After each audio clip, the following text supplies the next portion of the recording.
Hello friends, welcome back to my channel Sangi Samayal. இந்த வீடியோல டேஸ்டான குழம்பு வகைகள் தான் பார்க்க போறோம். பீக்கங்காய் குழம்பு எப்படி செய்யறதுன்னு பார்க்கலாம் வாங்க. அதுக்கு பீக்கங்காயை கட் பண்ணி வச்சிருக்கேன், தோலை எடுத்துட்டு. இதெல்லாம் தான் இதுக்கு தேவையான இன்கிரிடியன்ட்ஸ். தோலை கூட வேஸ்ட் பண்ணாதீங்க, சட்னி அரைச்சிடலாம். அப்புறம் தேங்காய், சோம்பு, கசகசா அரைச்சிக்கலாம். கரம் மசாலா, சாம்பார் தூள், மஞ்சள் தூள். இப்போ கடாயில் எண்ணெய் காஞ்சதும் அதில் கடுகு ஆட் பண்ணுறேன். சீரகம் போட்டு பொரிஞ்சதும் ஒரு பட்டை, 2 கிராம்பு, கட் பண்ணி வச்ச பூண்டு, சின்ன வெங்காயம், கருவேப்பிலை, ஒரு மிளகாய் வத்தல், கொஞ்சம் சால்ட் ஆட் பண்ணி ஆனியன் நல்லா ஃப்ரை பண்ணிக்கலாம். இனிமேல் நமக்கு குழம்பு டென்ஷனே தெரியல. இந்த ஒரு வீடியோ போதும், உங்களுக்கு என்ன குழம்பு செய்யலாம் அப்படிங்கிற ஐடியா கிடைச்சிரும். இப்போது ஆனியன் ஃப்ரை ஆனதும் அதில் தக்காளி போட்டிருக்கேன். நான் 3 தக்காளி சின்ன சின்னதாக எடுத்திருந்தேன், ஒரு தக்காளி அரைக்கிறதுக்கு எடுத்திருக்கேன். இப்போ தக்காளி கூடவே 2 ஸ்பூன் சாம்பார் தூள், 1/2 ஸ்பூன் மஞ்சள் தூள் ஆட் பண்ணியிருக்கேன். உங்களுக்கு தேவையான அளவு காரம் ஆட் பண்ணிக்கோங்க. இது சின்ன ஸ்பூன், ஸோ நான் 2 ஸ்பூன் சொல்கிறேன். பெரிய ஸ்பூனாக இருந்தால் 1 ஸ்பூன் போதும். தக்காளி ஃப்ரை ஆனதும் அதில் கட் பண்ணி வச்ச பீக்கங்காயை ஆட் பண்ணுங்கள். பீக்கங்காய் தண்ணி விடும், அது நீர்க்காயின்னு சொல்லுவாங்க. சம்மருக்கு அதிகமாக ஆட் பண்ணுங்கள், ரொம்ப நல்லது உடம்புக்கு. நாட்டுக்காய் இது. ஸோ இது நல்ல ட்ரெடிஷ்னல் ரெசிபியாக இருக்கும். பொரியலே செஞ்சிட்ருக்கிறதுக்கு நம்ம இந்த மாதிரி குழம்பு செஞ்சால் டேஸ்ட்டாகவும் இருக்கும். இப்போ தேங்காய் அரைச்சிட்டு வந்துடலாம். தேங்காய் கூடவே அந்த தக்காளியும் ஆட் பண்ணி அரைச்சிடலாம் பேஸ்ட்டாக.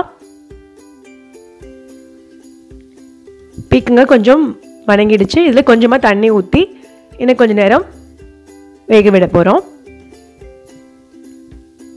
குழம்புக்கு தேவையான உப்பு ஆட் பண்ணிக்கோங்க.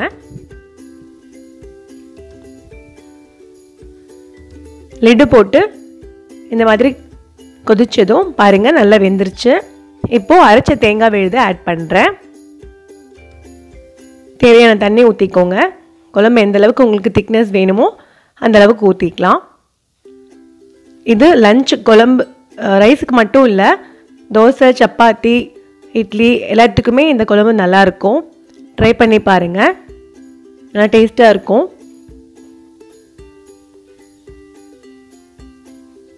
இப்போ தேங்காய் பேஸ்ட் ஆட் பண்ணதுக்கப்புறம் ஒரு 3 to 5 மினிட்ஸ் மட்டும் கொதிக்க விடுங்க.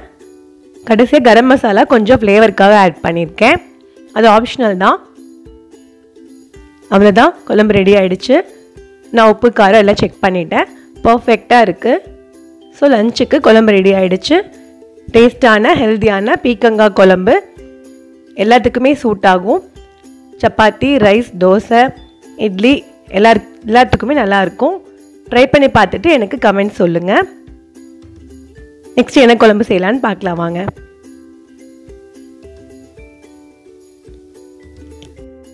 அடுத்த ட்ரெடிஷ்னல் குழம்பு தட்டைப்பயிறு கூட்டு. அதுக்கு குக்கரில் தட்டைப்பயிறு 1 டம்ளர் எடுத்திருக்கேன். கூடவே 2 தக்காளி, 4 பல் பூண்டு, 4 சின்ன வெங்காயம் ஆட் பண்ணுறேன். தட்டைப்பயிறு சீக்கிரம் வேகிறதுக்காக அதில் விளக்கெண்ணெய் 1 ஸ்பூன் ஆட் பண்ணுறேன். அப்புறம் மஞ்சத்தூளும் பெருங்காயத்தூளும் ஆட் பண்ணணும். பெருங்காயத்தூள் நம்ம பருப்பில் எல்லாமே ஆட் பண்ணுறது கேஸ் ட்ரபிள் வராமல் தடுக்கும். ஸோ இது ஒரு 5 to 6 விசில்ஸ் விட்டுடணும். மிக்ஸி ஜாரில் 1 டேபிள் ஸ்பூன் பொட்டுக்கடலை, 1 ஸ்பூன் சீரகம், கொத்தமல்லி சேர்த்து அரைச்சிக்கணும். அந்த பவுடரில் புளிக்கரைசல் பாதி ஊற்றி கட்டி இல்லாமல் கரைச்சி வச்சுக்கணும். இது குழம்பு கெட்டியாகிறதுக்கு ஊற்ற போகிறோம். தட்டைப்பயிறு வெந்ததும் பாதி தண்ணி ரசத்துக்கு எடுத்திருக்கேன், மீதி தண்ணியை குழம்புல ஆட் பண்ண போகிறேன்.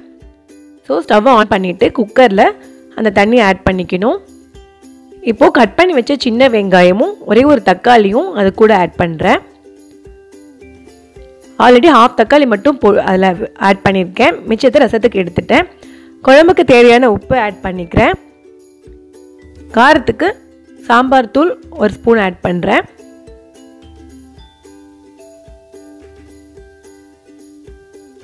நல்லா கொதிக்கட்டும்.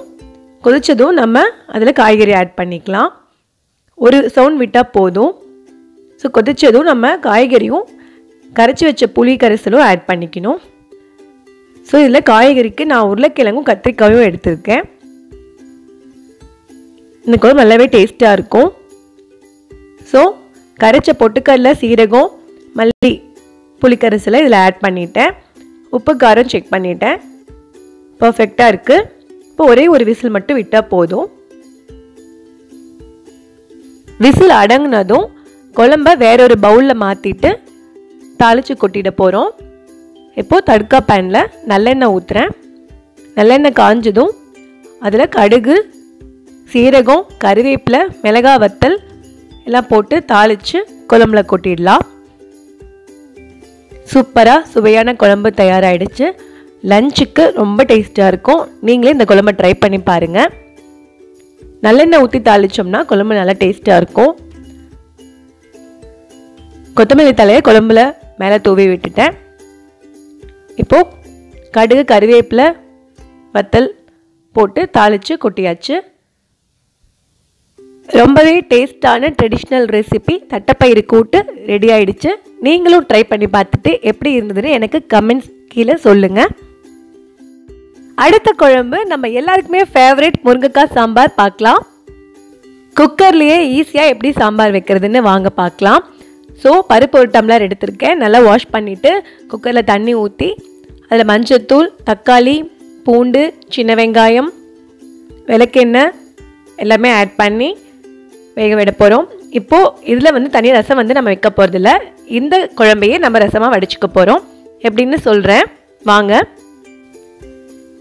5 விசில் விட்டு சவுண்டு அடங்கினதும் பருப்பு தண்ணியை தனியாக வடிச்சிக்கலாம். வடிச்சிட்டு பருப்பு நல்லா கடைஞ்சிக்கலாம். மத்து வச்சு மேஷ் பண்ணிக்கணும். தக்காளி தனியாக எடுத்துட்டு பருப்பை இப்போ நல்லா கடைய போகிறேன். மத்து வச்சு நல்லா கடைஞ்சிக்கோங்க. நம்ம இந்த சாம்பாரில் எந்த காய்கறி வேணால் போடலாம். அவரைக்காய் போடலாம், கேரட், பீன்ஸ் போடலாம். அப்புறம் புளி வந்து நான் கொஞ்சம் ஊற வச்சுக்கிறேன், குழம்புக்கு தேவை. பருப்பு நல்லா மேஷ் பண்ணதும் அது கூடவே தக்காளியும் சேர்த்து மேஷ் பண்ணிக்கலாம். இப்போ பாதி பருப்பு தண்ணியை அதில் ஆட் பண்ணி கொதிக்க விட போகிறோம். இது கூடவே தேவையான அளவு சாம்பார் தூள், உப்பு, சின்ன வெங்காயம் எல்லாமே ஆட் பண்ணிக்கலாம். குழம்பு கொதிக்கும் போது காயை ஆட் பண்ணால் போதும். காய் சீக்கிரம் வெந்துடும். அதனால் நல்லா கொதிச்சிட்ருக்கு. இந்த ஸ்டேஜில் நமக்கு என்ன காய் வேணுமோ ஆட் பண்ணிக்கலாம். நான் இதில் கத்திரிக்காய், உருளைக்கிழங்கு, முருங்கைக்காய் ஆட் பண்ணியிருக்கேன். கரைச்சி வச்ச புளியும் ஆட் பண்ணி மிச்ச பருப்பு தண்ணியும் அதிலேயே ஊற்றிட போகிறேன்.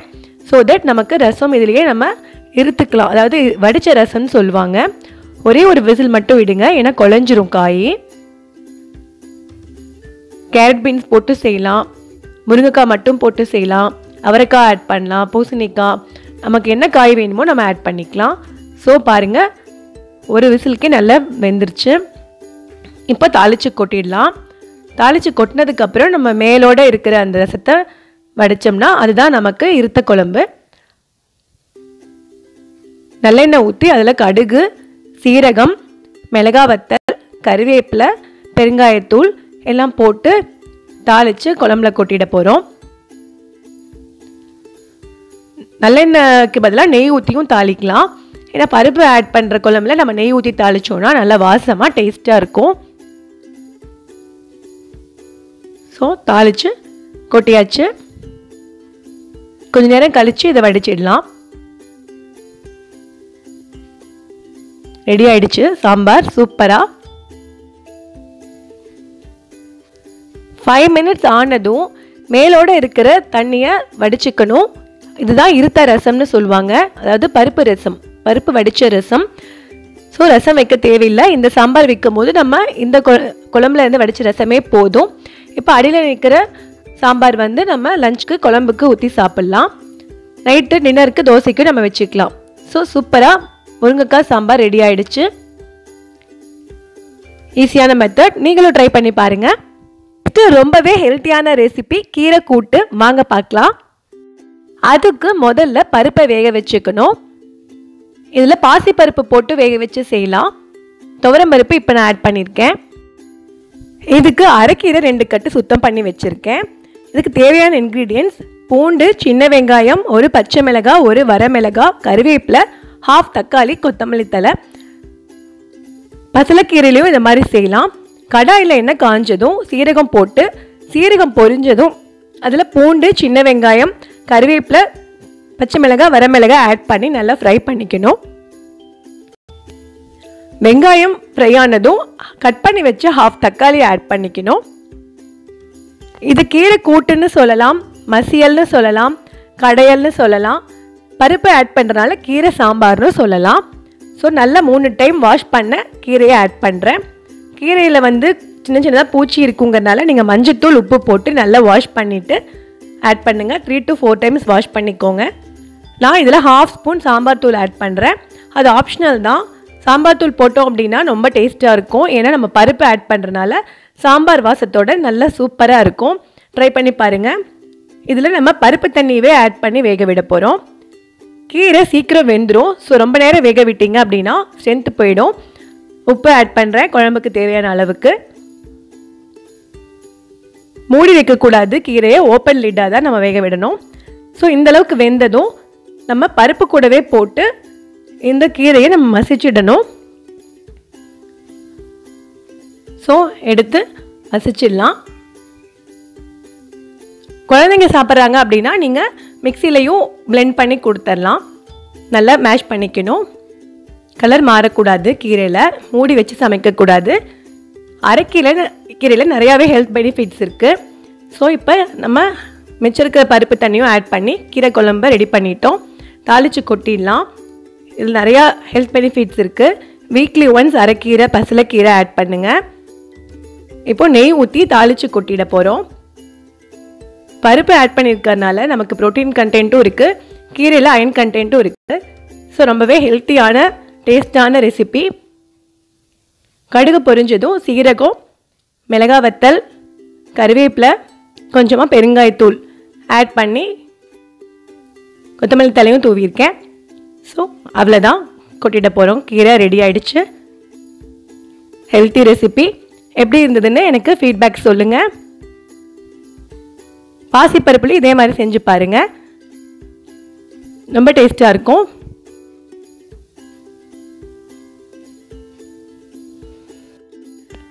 நெக்ஸ்ட்டு சுண்டல் குழம்பு எப்படி செய்யறதுன்னு வாங்க பார்க்கலாம்.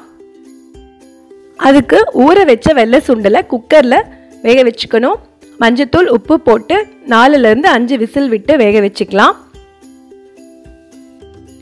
வெந்ததும் அதில் 1 கப் சுண்டலை எடுத்து நான் மிக்சியில் பேஸ்ட் பண்ணிக்க போகிறேன் குழம்போட கிரேவி திக்னஸ்க்காக. இப்போ கடாயில் ஆயில் காஞ்சிருச்சு. அதில் ஒரு பட்டை, 2 கிராம்பு, சீரகம் ஆட் பண்ணியிருக்கேன். கருவேப்பிலை, பச்சை மிளகாய், பொடியாக கட் பண்ண சின்ன வெங்காயம் எல்லாம் சேர்த்து நல்லா ஃப்ரை பண்ணிக்கணும். ஆனியன் ஃப்ரை ஆகிறதுக்கு சால்ட் ஆட் பண்ணியிருக்கேன். ஆனியன் நல்லா ப்ரௌன் கலரில் ஃப்ரை ஆனதும் அதில் இஞ்சி பூண்டு பேஸ்ட் ஆட் பண்ணணும்.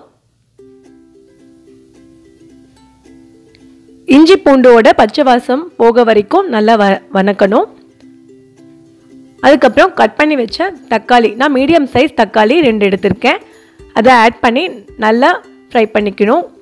நல்லா மேஷ் பண்ணிக்கோங்க. கிரேவி அப்போ தான் நிறையா கிடைக்கும். நல்லா பேஸ்ட் மாதிரி ஆகிடணும். தக்காளி நல்லா ஃப்ரை ஆனதும் நம்ம மசாலா பவுடரில் ஆட் பண்ணிக்கலாம். வரமிளகாய் தூள் 1/2 ஸ்பூன் எடுத்திருக்கேன். மல்லித்தூள் 1 ஸ்பூன், சாம்பார் தூள் 1/2 ஸ்பூன், 3 ஆட் பண்ணி நல்லா ஃப்ரை பண்ணிக்கணும். இப்போது வேக வச்ச தண்ணியோடவே சுண்டல் ஆட் பண்ணிக்கலாம். நம்ம சுண்டல்லையே உப்பு போட்டிருக்கோம். ஸோ குழம்புக்கு தேவையான அளவு மட்டும் உப்பு ஆட் பண்ணிக்கோங்க. கரம் மசாலா கொஞ்சம் ஆட் பண்ணுறேன் ஃப்ளேவருக்காக. நல்லா கொதிக்க விடுங்க.